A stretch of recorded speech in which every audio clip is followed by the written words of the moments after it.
Le but principal de notre association, qui existe depuis les années 1972, plus d'une trentaine d'années, est de travailler avec le ministère de la Santé dans le cadre de la lutte contre la lèpre et aussi aider les anciens malades de la lèpre, les malades de la lèpre, dans le cadre de la réinsertion et aussi lutter contre la maladie dans le cadre de rendre l'environnement très favorable à une santé pleine.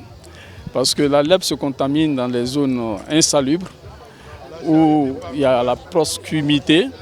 Et nous pensons que maintenant, avec le lancement du zéro lèpre à l'horizon 2030, il faut vraiment que tout le monde s'engage. Et comme je l'ai dit, c'est une maladie qui peut se détecter très facilement. Quand on a une tache claire sur la peau, claire, c'est-à-dire la partie est plus claire que le reste de la peau, on essaie de faire un test de sensibilité parce que cet endroit sera insensible à la douleur, à la chaleur et à la piqûre. Dès le moment que cette partie de la peau ne répond pas à ces critères-là, il faut aller voir le centre de santé le plus proche. En tout cas, tout le monde peut être agent de santé pour détecter la lèpre. C'est ce que j'ai dit, le critère. Dès que quelqu'un a une partie de sa peau plus claire que le reste, c'est vraiment l'alerte. Alors, ce qu'il faut retenir aussi, la période d'incubation de la lèpre va de 5 ans à 10 ans. Quand vous voyez la tache, ça veut dire qu'il y a au moins 5 ans, 10 ans que la maladie est déjà chez vous, dans votre corps. Donc, vraiment, il faut bouger très vite plutôt que de rentrer dans des complications avec des séquelles. On travaille depuis dans le cadre d'une réinsertion, mais surtout dans le cadre de faire des forages. Des forages, voilà, on en a fait déjà par le passé. Et là, dans le cadre du zéro lèpre, nous comptons en faire beaucoup plus. On a un qui est en cours, qui va démarrer dans la zone de Soubré avec la Fondation Raoul Foloro et un de nos partenaires qui est, comme on appelle, de Varsovie, c'est-à-dire en Pologne.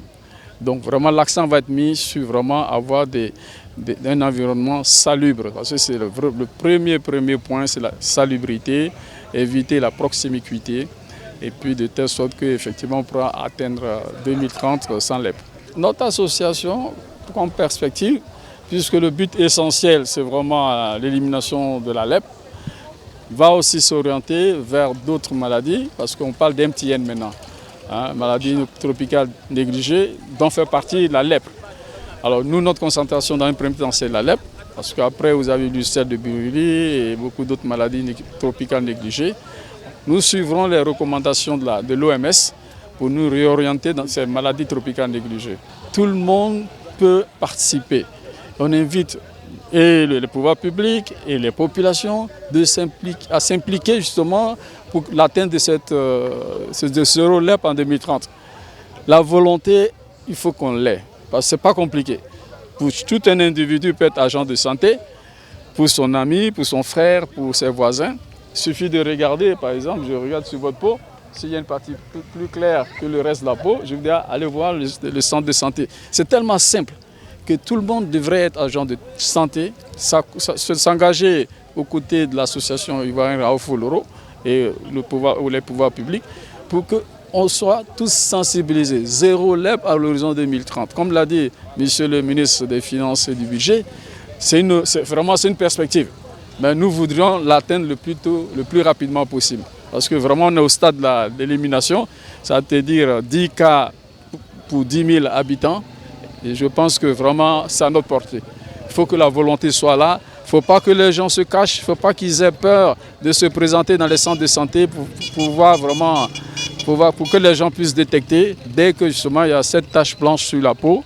Et je l'ai dit, c'est après 5 ans à 10 ans d'incubation que la tache apparaît.